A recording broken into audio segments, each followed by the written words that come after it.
reka nihamagarire umuntu witwa Biri Ruzima, reka mpamagara umuntu witwa Moses Motion asohoke gatoya kuri gereza ari Mageragere, mbanze musobanuze adusobanurire.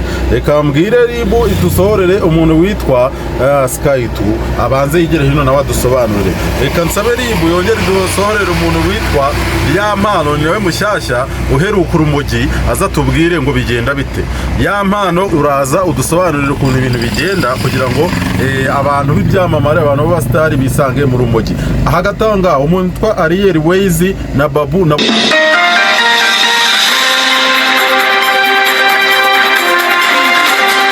Guys, nagarutse nibereye hano kuri televiziyo yangize TV, ndashaka kugira ngo tuganire mwigire hino, ariko hajye haza abantu bazi ikintu bita showbiz. Apana abantu baza batazi iyo biva niyo bigana, babandi baza barunguruka ugasanga afunguye linki yarangiza agahita yigendera. Ibi bintu ntabwo ari byo.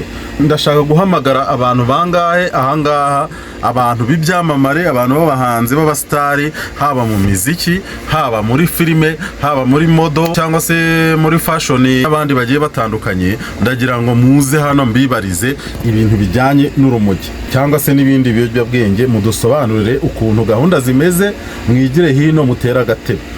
Ku ikubitiro ndahamagara abantu barimo uwitwa ngiye kuvuga abantu baratigeze bagirizwa ibintu by'urumogi cyangwa by'ibiyobyabwenge sha, naringiye kwiteza abantu bareko mbonera umuheto noneho. Ariko reka mpere ku mbonzi babyagirijwe ku buryo bushoboka kandi babifungiwe cyangwa se babihaniwe. Fireman igira hino dusobanurire umuntu witwa Imvi z'Uruyenzi. Uyu nguyu Imvi z'Uruyenzi harya ninde sha? Imvi z'Uruyenzi sikegarawe nyagasa naragiye. Okay, reka tumureke. Reka nihamagarire umuntu witwa Biri Ruzima, reka mpamagara umuntu witwa Moses Motion asohoke gatoya kuri gereza ari Mageragere, mbanze musobanuze adusobanurire. Reka mbwire ribu idusohorere umuntu witwa Skytu abanze yigere hino nawe adusobanurire. Reka nsabe ribu yongere idusohorere umuntu witwa Yampano, niwe mushyashya uheruka urumogi, aza tubwire ngo bigenda bite. Yampano uraza udusobanurire ukuntu ibintu bigenda kugira ngo abantu b'ibyamamare, abantu b'abastari bisange mu rumogi. Ahagatanga umuntu witwa Ariel Ways na Babu nabo baraza hafi ahangaha, nabo hari ikintu bari butwunganire kugira ngo humvikane impamvu ibyamamare, abastari, abanyamuziki, abantu bo muri fashion, abantu bo muri filime, muradusobanurire ni iki kiba kugira ngo mwisange mwese muri ku bintu byitwa imogi, ibiyobyabwenge bitandukanye bya kokayine n'ibindi bitandukanye. Abo ngabo nabo banshije gupointinga kubera ko ababo baranabifungiye, amategeko bagonganye nayo kubera ibiyobyabwenge bituma babihanirwa. Aka kanya bakaba ari abantu wenda bikosoye bameze neza, bivuze ko kuba warabinyweye ukihana ukabireka cyangwa se ugakosora ukagirwa n'inama, ibyo ni ibintu bishoboka kandi umuntu akongera kamera neza hanze muri societe.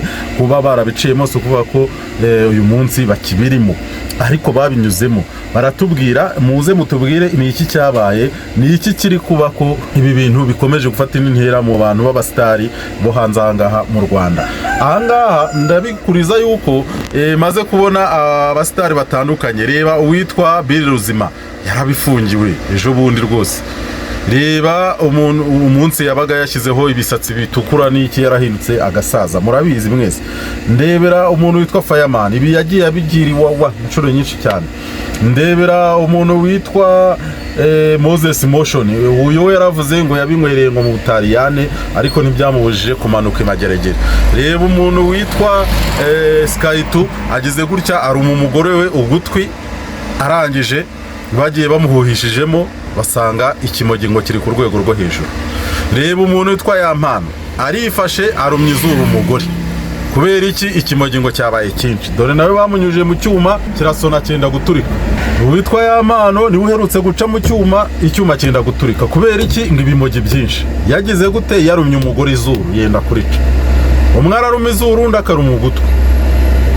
Yampano akagira gutya agafata imodoka akayirukankana umugore we, yarangiza akamugonga ngashaka kumwica kubera ikimogi. Kwifata ngagafungirana umuntu agakora gereza iwe mu rugo nkaho ari polisi, agafungiranamo umugore, akifata ya mpano akazana amagambo y'ivangura mu gihe ngari kuri mu izuru ry'umugore. Uyu muhungu ya mpano akifata akazana ibintu ngo by'iterabwoba n'ibikangisho. Ibi byose byari bihagarariwe n'ikintu bita umwotsi cyangwa se akantu ko ku mugongo w'ingono. Ngaho nimwigire hino rero mudusobanurire, mutubwire ese kugira ngo ube umuhanzi mwiza cyangwa se ube icyamamare cyiza birasaba kuba wanyweye ikimogi?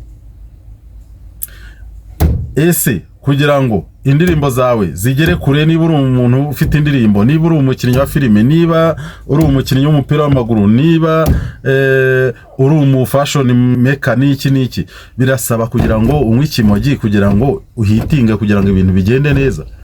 Ese tuvuge ko ibintu byose tubabonana, ubwamamare tubabonana mu mpande zose zitandukanye, muri talent zose mutwereka talent zishingiye ku rumogi, bivuze ngo utangoye urwo rumogi